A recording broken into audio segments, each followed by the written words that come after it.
Vous le savez, suite aux récents événements post-électoraux qui ont entraîné la destruction des biens de certains opérateurs économiques, le maire de la commune de Libreville, dans un communiqué rendu public le 16 septembre dernier, a décidé de suspendre provisoirement les taxes municipales. Que ressort-il de cette décision? Voici le constat de nos reporters Esmine Kayumba et Pierre Claverilla.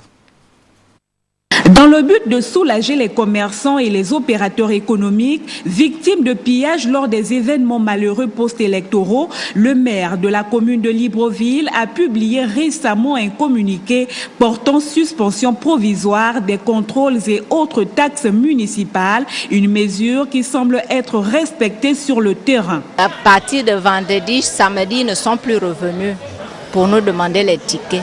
Ici au marché de Nzarion, les contrôleurs ne passent plus.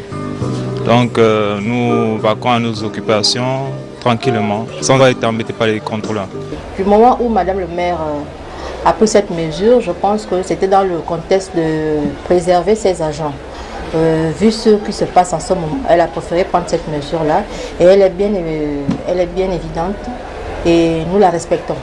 En attendant la levée de cette mesure, on croit que des agents malveillants ne viennent à bafouer cette décision bien accueillie par les commerçants.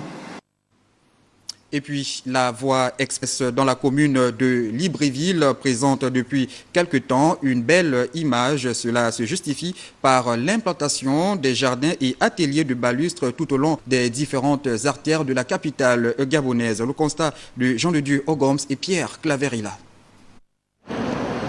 Du Carrefour à Kaye, Fopi à ONG en passant par l'échangeur du rond-point de Nzayon, le spectacle est le même. Plusieurs jardins fleurissent le long de la voie express.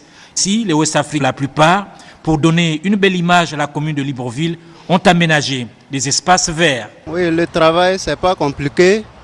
Il y a des sachets qu'on paye avec la terre noire pour remplir les sachets. Après la pluie, il y a fleurs qu'on sème, il y a les grains des fleurs.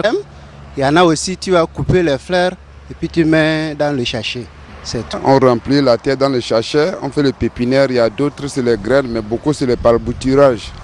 Maintenant on arrose, quand ça pousse, on met d'engrais, on peut aussi le finish, tuer les herbes.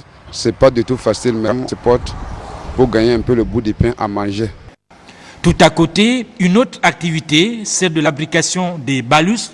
Les ateliers de fabrication sont disséminés à travers certaines voies de la capitale gabonaise, notamment au rond-point de Nzayon. Ici, les créateurs de balustres taillent les parcs et poteaux en lutte de réaliser un décor. On appelle ça zacade. C'est juste quelque chose pour décorer la maison. Chaque travail a toujours la difficulté.